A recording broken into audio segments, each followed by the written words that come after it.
2023 na yata, ang may maraming mga Pinoy na boksingero ang nagtagumpay sa kani-kanilang laban sa iba't ibang sulok ng mundo. Mga nagbigay karangalan at itinaas ang bandila ng Pilipinas. Nagpakitang gilas at ipinakita na walang inaatrasan ng mga pambato nating mandirigma. Kahit pa mismong sa balwarte pa ng kalaban, nagaganap ang kani-kanilang itinakdang laban. Kaya naman ating babalikan mga idol, ang mga Pilipinong boksingero na nagtagumpay sa kani-kanilang laban sa taong 2023 at kung paano nila brutal na winasak ang kani-kanilang mga nakasagupa sa ibabaw ng lona. From the Philippines, Genesis Serbania. Matapos nga po ang mahigit 2 taon na hindi nakaakyat sa ibabaw ng lona, ang ating kababayan na si former world title challenger na si Genesis Serbania. Matapos nga po ang mapait na pagkatalo sa Japanese fighter na si Ryosuke Iwasa noong October 25, 2021 via 4th round knockout.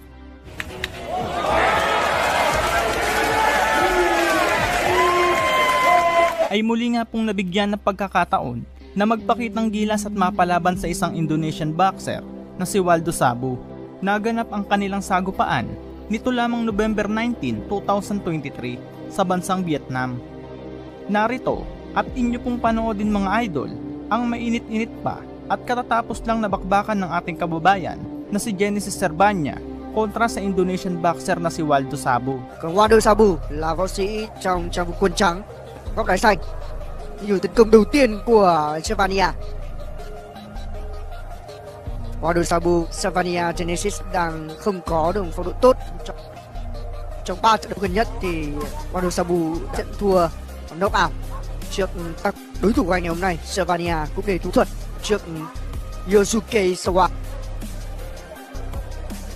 Ngày hôm nay chúng ta cùng xem ai sẽ giành được chiến thắng. Serbania được đánh giá cao hơn. Sabu là tay đấm người Indonesia, người đang sử dụng thế tấn southpaw. Ép góc của Serbania, thủ body shot. Với những tay đấm đến từ Philippines, chúng ta đều biết rất rõ những phần phận là một cái tên uy tín của boxing Philippines. Điểm tấn công của Serbania lúc này thì Waldo Sabu vẫn chưa cho thấy được tín hiệu tích cực nào. Né được 2 đòn.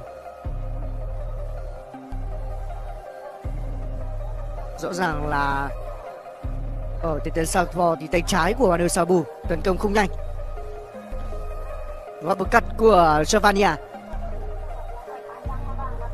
Tiếp tục ép góc. Rất nặng. Cú tay sau chính xác của Serbania. Hơn 30 giây cho hiệp đấu đầu tiên. Thêm một đòn đánh chính xác nữa và Serbania đã đưa được Waldo Sabu xuống sàn. Trọng tài phải đếm với tay đấm người Indonesia. Waldo Sabu vẫn tiếp tục được trận đấu và liệu anh có thể 30 giây còn lại hay không?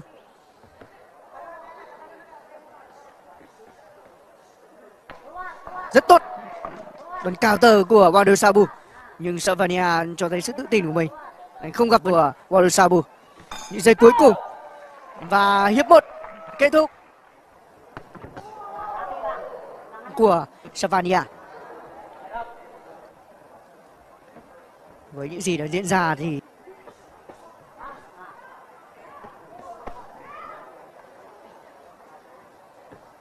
Finish him. Son rất hay đến từ Serbania. Và Waldo Sabu đang ở trong tình thế khó khăn. Lần thứ 2 Waldo Sabu nằm sàn và Dito nga mga idol, ay 2 rounds lang ang kinailangan ng Pinoy para pahalikin sa lona ang Indonesian fighter. chiến thắng knockout thứ 17 trong sự nghiệp của tay đấm người Philippines. Và đây là chiến thắng thứ 35 anh có được. Vẫn là một Serbania rất uy tín. Quá vượt trội.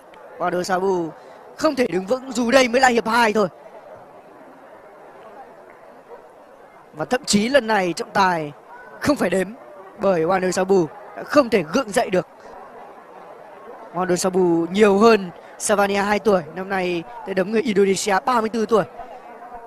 Nhưng thực sự là tốc độ tấn công. Chúng ta cùng xem lại tình huống knock out của Savania.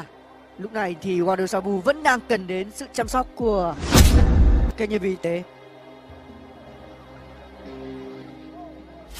Đây chính là tình huống mà Wado Sabu không thể gượng dậy. Một combo Wagi ang ating kababayan via second round knockout. Isa na naman nga pong Pinoy ang nagtagumpay sa kanyang laban. At sana'y marami pang Pinoy ang manalo at makapagbigay ng karangalan sa ating bansa. Mga idol, nito lamang October 12, 2023 ay dumayo po ang ating kababayan sa Japan para kaharapin naman si Kai Ishizawa, kung saan sa bakbakang ito mga idol ay bitbit ng ating kababayan ang kartadang 19 na panalo, 15 ay tinapos sa pamamagitan ng knockout, 2 talo at 1 tabla. Habang ang Japanese fighter naman ay may kartadang 11 panalo, 10 ay tinapos sa pamamagitan ng knockout at may 2 talo. Sa laban nga po na ito ay hindi biro ang knockout record ng Hapon. Kaya naman, atin balikan mga idol kung anong laban nga ba ang ipinakita ng Pinoy sa Japan.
Dito ay wagi ang ating kababayan via unanimous decision.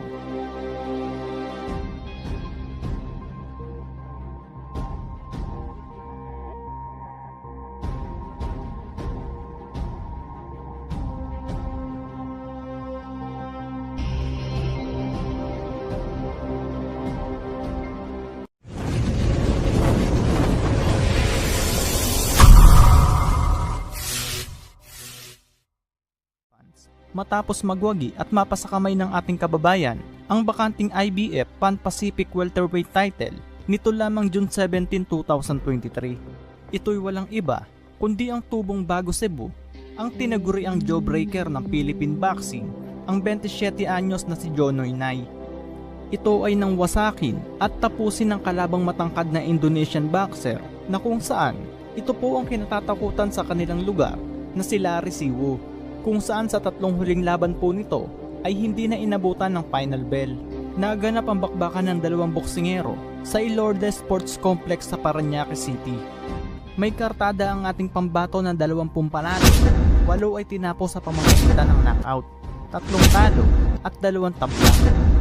Samantalang ang kalabang Indo-fighter ay may kartadang 31 panalo, 27 ay tinapos sa pamamagitan ng knockout at may 13 talo.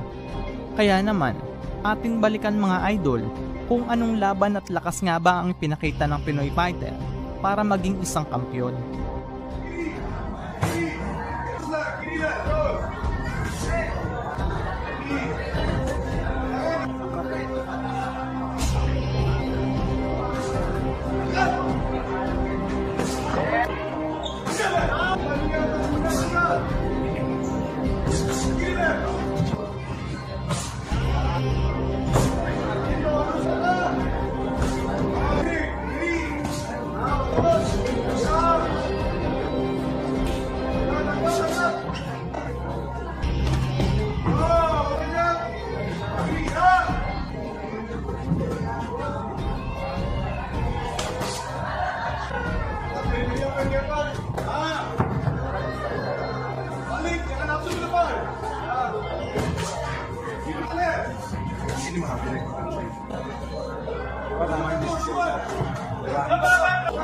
Sana main di sana.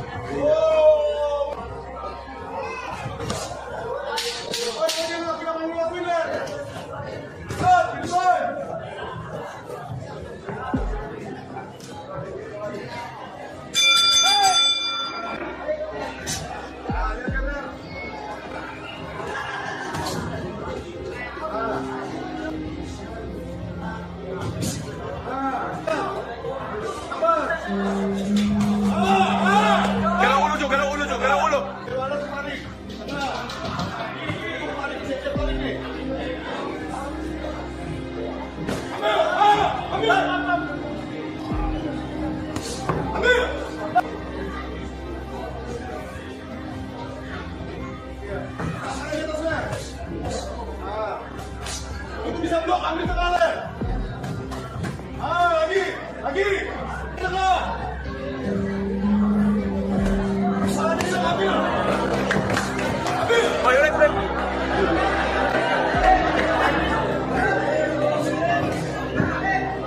Jangan pernah mengisi ketika ada kiri ya. Pakai terpautnya.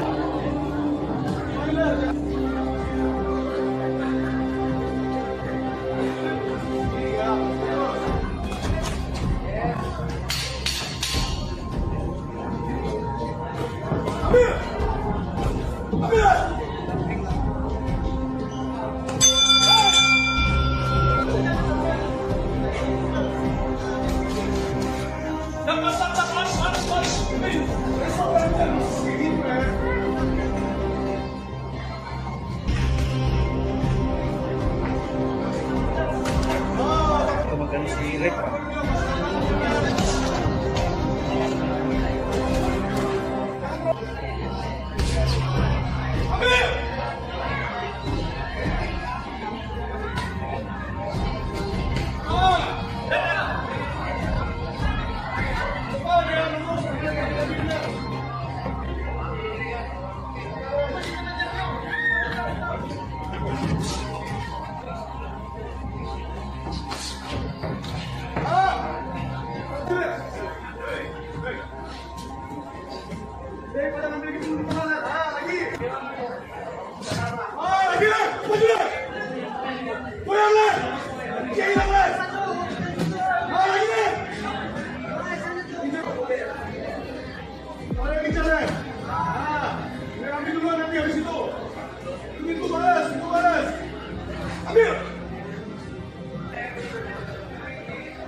Dalawang magkasunod na kaliwa ang nagpabagsak kay Larry Siwu, ngunit nakatayo pa naman ito at sinubukan pang ipagpatuloy ang laban. Ngunit wala nang inaksayang sandali ang ating pambato, habang ramdam pa ng kalaban ng suntok na sinalo at pinsalang natamo, ay hindi na nga ito pinagbigyan pa ng pagkakataong makarecover. Pinagmukbang ng Pinoy ang kalabang Indonesian boxer ng mga solidong kombinasyon, dahilan para itigil na ng referee ang laban.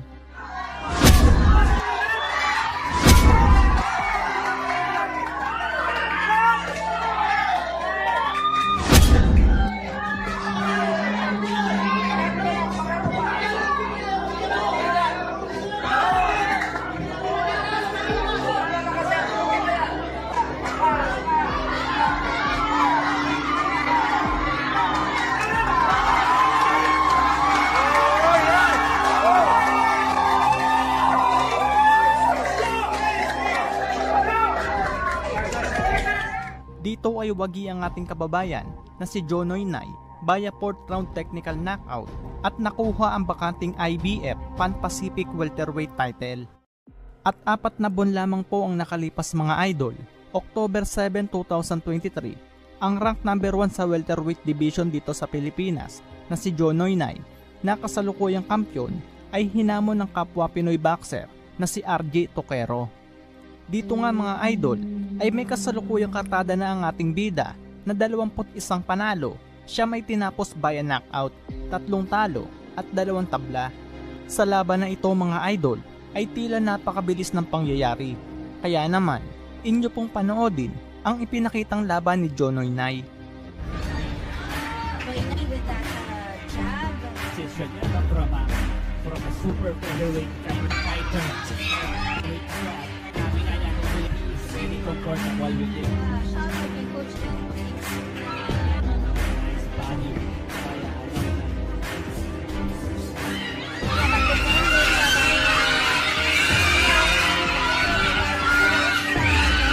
Sa loob lamang nga po ng 1 minuto mga idol, sa pamamagitan ng mga solidong kombinasyon sa muka at bodega, ay nagawang paayawin ng ating bida ang kalabang si RJ Toquero dahil sa pamimilipit sa sakit na kanyang nararamdaman sa kanyang bodega.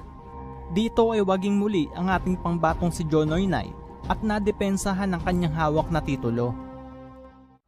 Isang Pinoy na naman po mga idol ang nagtagumpay sa itinakda niyang laban sa flyweight division nito lamang June 17, 2023, kung saan winasak ang kalaban via technical knockout ang Southpaw Filipino fighter na si Archel Villamor, na may tangkad na 163 cm at kartadang 3 panalo, isa ay tinapos via knockout at wala pang talo.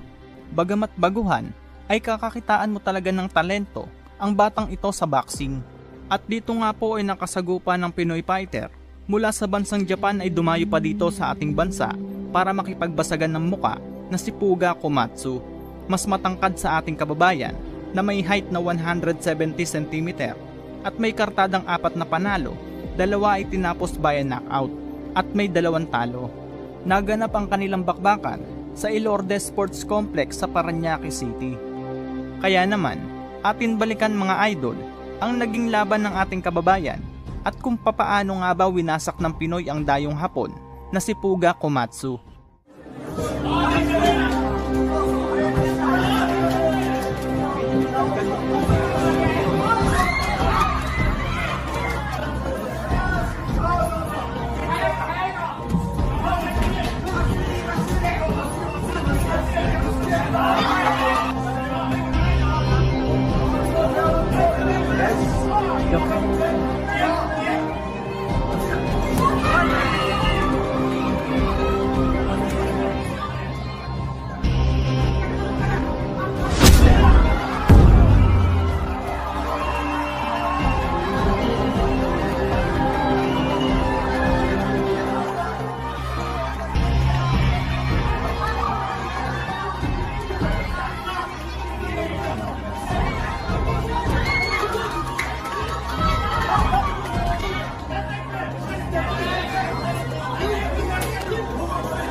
wagi at winasak ng Pinoy ang Hapon sa pang-anim na round ng kanilang sagupaan via technical knockout.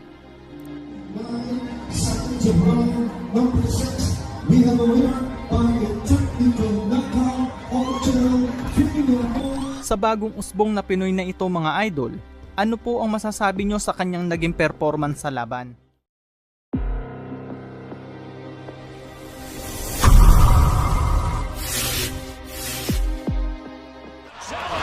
From the Philippines, Genesis Servania.